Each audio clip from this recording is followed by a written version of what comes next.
నమస్తే, welcome to Leo. మనతో ఉన్నారు సీనియర్ జర్నలిస్ట్ హేమసుందర్ గారు. సార్ నమస్తే. నమస్తే అండి. ఫిలిం ఛాంబర్లో ఇప్పుడు ఒక విషయం అయితే స్టార్ట్ అయింది. అయితే వాళ్ళ ఇల్లు కూలగొట్టేస్తారని, కంప్లీట్గా అది వేరే వాళ్ళ చేతుల్లోకి వెళ్ళిపోతుందని చెప్పి, కంప్లీట్ కాంట్రాక్ట్ రద్దు అయిపోయిందని చెప్పేసి అని కొన్ని వార్తలు అయితే వచ్చాయి. ఇది ఒక దినపత్రికలో వచ్చిన తర్వాత ఈ యొక్క ఆందోళన చాలా పెద్ద ఎత్తున మొదలైంది. సో దీని యాక్చువల్గా సమస్య ఏంటి, ఎవరు తీర్చాలి, ఎవరికి ముందుకు రావాలి, ఎవరు దీనికి సొల్యూషన్ చూపించబోతున్నారంటే ఏం చెప్తారు? అంటే ప్రధానంగా ఫిలిం నగర్ సొసైటీ అది మన చెన్నైలో ఉన్నప్పుడు ఇండస్ట్రీ అంతా, ఆ ఇండస్ట్రీని ఇక్కడ తీసుకురావాలంటే ఇక్కడ సరైన వనరులు కావాలని ఆలోచించి గవర్నమెంట్ మీకు ల్యాండ్ ఇస్తాము అంటే ప్రభుత్వ ధరకే, నిర్ణయించిన ధరకే ల్యాండ్ ఇస్తాం అనుకున్నప్పుడు ఒక సొసైటీకి ఏర్పడమన్నప్పుడు ఫిలిం నగర్ సొసైటీ అంటే ఏర్పడింది. ఆ సొసైటీ ఆధ్వర్యంలో వచ్చిన వాళ్ళందరికీ ఇక్కడ సొంతంగా ఉండటానికి ఇల్లు కట్టుకోవడానికి కూడా 1000 గజాల చొప్పున మొత్తానికి శాంక్షన్ చేశారు వాళ్ళు. అది గవర్నమెంట్ దగ్గర నుంచి డబ్బులు కొనుక్కున్నారు వీళ్ళు, అంటే తక్కువ రేటు ప్రభుత్వం ధరకే కొనుక్కున్నారు. అప్పుడు ఈ ఫిలిం నగర్ సొసైటీ కొనుక్కొని అలాట్మెంట్ చేసింది అందరికీ. అది ఇళ్ల సమస్య వరకు తీరిపోయింది, అంతా ఇండస్ట్రీ ఇక్కడికి వచ్చింది, ఇండస్ట్రీ డెవలప్ అయింది మాట వాస్తవమే.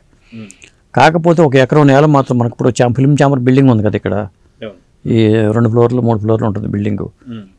ఈ బిల్డింగ్ ఏంటంటే ఆ స్థలం అంతా దాదాపు 1 ఎకరం పైచీలకు ఉంటుంది. అది ఆ బిల్డింగు సొసైటీ కిందే ఉంది. ఆ స్థలం కూడా ఎకరం స్థలం సొసైటీ కిందే ఉంది. ఆ సొసైటీ దగ్గర నుంచి వాళ్ళు బిల్డింగ్ కడితే ఆ లీజుకి తీసుకున్నారు వీళ్ళు, ఛాంబర్ వాళ్ళు, ఫిల్మ్ ఛాంబర్ వాళ్ళు లీజుకి తీసుకుని ఆ 30 ఏళ్ళ లీజ్ అంటది. ఆ లీజుకి తీసుకోవడం వల్ల అప్పుడు లీజు కంప్లీట్ అయిపోతుంది, 30 ఏళ్ళకి రెన్యువల్ చేసుకోవడం ఏదో జరుగుతుంది. అప్పుడు ఇండస్ట్రీ నక్కినేని నాగేశ్వర గారి ఆధ్వర్యంలో ఇండస్ట్రీ వచ్చినప్పుడు ఆ టైంలో ల్యాండ్ తీసుకోవడం కానీ కట్టడాలు రావడం కానీ జరిగింది. ఇప్పుడు మళ్ళీ 96లో మళ్ళీ లీజు పెట్టుకున్నప్పుడు 96 నుంచి ఇప్పుడు రేపు ఫిబ్రవరికి ఇప్పుడు అయిపోతుందట. దాంతో అయిపోతుంది కదా, కొంతమంది ఏదో బయట అనుకుంటూ ఉంటారు, ప్రైవేట్గా మాట్లాడుకుంటారు, ఇది పడగొట్టేసేసి పెద్ద కాంప్లెక్స్ కట్టేద్దాం, కట్టేసేసి ఒక మల్టీప్లెక్స్ ఉంటుంది, షాపింగ్ కాంప్లెక్స్ వస్తాయి, మీకు కూడా బిల్డింగ్లు ఇస్తాం, ఇట్లాంటి మాటలు బయటకు వచ్చినాయి. దాని మీదే ఒక ఆంధ్రజ్యోతి పత్రికలోనూ ఏంటో కథనం వచ్చేసరికి అది ఇండస్ట్రీ వాళ్ళు కొంతమంది దీన్ని ఏమైనా సరే అడ్డుకోవాలని వాళ్ళు ఆందోళన చేశారు. మొన్న మధ్యన 2 రోజుల క్రితం ఆందోళన జరిగింది. అలా ఇప్పుడు ఈ బిల్డింగ్ కూలగొడతారేమో అనేది ప్రధానమైన, ఇది మాకు చెందాలి కదా అనేది, మాకు ఇవ్వాలి కదా, అసలు మేము ఎట్టో బయటికి వెళ్తాము, ఛాంబర్ కావాలి ఇది అనేది వాళ్ళ వాదన. అదండి. అంటే మా అసోసియేషన్ సందర్భం కూడా ఇప్పటిదాకా ఎన్నికలు కూడా జరగలేదు. వాస్తవానికి ఒక గ్రూప్గా ఫామ్ అవ్వాలంటే ఖచ్చితంగా ఈ ఎలక్షన్స్ కూడా కొంత సపోర్ట్ చేస్తాయి. కానీ అటు ఎలక్షన్స్ పెట్టకపోవడం, మా బిల్డింగ్ ఖచ్చితంగా 1 సంవత్సరంలో చూపించేస్తానని చెప్పేసి అన్న విష్ణు గారు కూడా ఇప్పటికీ 4 ఏళ్ళైనా సరే ఎన్నికలు జరగకపోవడం, అది బిల్డింగ్ చూపించకపోవడం, మొత్తానికి బిల్డింగ్ కడుతున్నారా లేదా, ఏం జరుగుతుందంటే ఏం చెప్తారు? ఇప్పుడు మీరు చెప్పినట్టుగా మా బిల్డింగు చాలా కీలకం. ఇప్పుడు ఫిల్మ్ ఛాంబర్ కూడా ఎన్నికలు జరగట్లా, ఇప్పుడు ఇదే ఆందోళనలో ఉన్నారు, ఛాంబర్ కూడా ఎన్నికలు జరగాలి. ఎన్నికలు ఎప్పుడు జరుగుతాయి అని ఒకటి, మా అసోసియేషన్కి 2 ఏళ్ళకి ఒకసారి ఎన్నికలు జరగాలి. ఆ 2 ఏళ్ళు 4 ఏళ్ళు అయిపోతుంది అప్పటికి. మా ఎన్నికలు జరుగుతున్నాయి అంటే రాజకీయంగా పార్టీలు ఎన్నికలు జరిగినంత హడావుడి ఉంటుంది.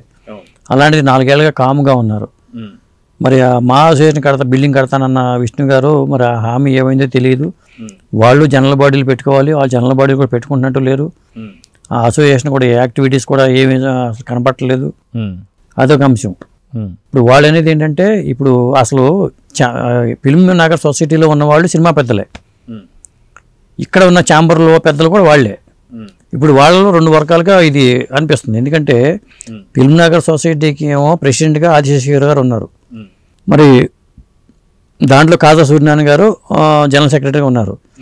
ఇక కైకా సత్యనారాయణ గారు తమ్ముడు కైకల నాగేశ్వర గారు కానీ ఇంకా కొంతమంది పెద్దలు కార్యవర్గంలో ఫిల్మ్ నగర్ సొసైటీ దాంట్లో ఉన్నారు.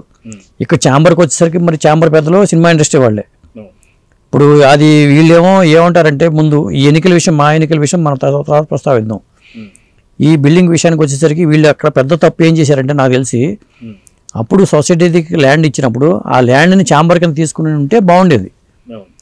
మాకు అసలు సినిమా ఇండస్ట్రీ కోసం ఒక ఛాంబర్ కోసం ఒక నేల కావాలి అనుకున్నప్పుడు ఆ ఎకరం నేల అప్పుడు ఎందుకు తీసుకోలేదు అనేది అర్థం కావట్లా. ఆ తర్వాత ఆ బిల్డింగ్లో ఆ లీజ్ అంతానేమో సురేష్ బాబు గారు తీసుకోవడం, దాన్ని సబ్ లీజ్గా అశోక్ కుమార్ గారికి ఇచ్చారు. రామానాయుడు గారు మేనల్డ్ అశోక్ కుమార్ గారు సబ్ లీజ్కి ఇచ్చారట. ఇదంతా జరిగింది ఈ బిల్డింగ్ వ్యవహారంలో. ఇప్పుడు అంతా ఇప్పుడు బిల్డింగ్ కూలగొడతారా లేదా, దాంట్లో మల్టీప్లెక్స్ థియేటర్ కట్టాలి లేదా ఇంకోటి కడతాం, మీకు 20% ఇస్తాం, ఇట్లాంటి ప్రపోజల్స్ అయితే వచ్చినాయి అనేది ఒకటి అంటున్నారు.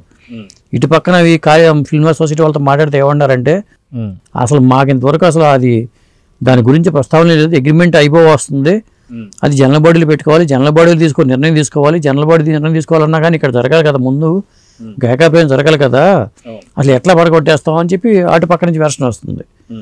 ఇది ఛాంబర్ బిల్డింగ్ సంబంధించిన పూర్తి వ్యవహారం. ఇక ఎన్నికల వ్యవహారంలో చూసుకుంటే అది మా అసోసియేషన్ బిల్డింగు దాంట్లోనే ఉంది, డైరెక్టర్స్ అసోసియేషన్ బిల్డింగు దాంట్లోనే ఉంది, నిర్మాతల మండలి సంబంధించిన హాలు అక్కడే ఉంది, ఛాంబర్ కార్యాలయం అన్నీ అక్కడే ఉన్నాయి.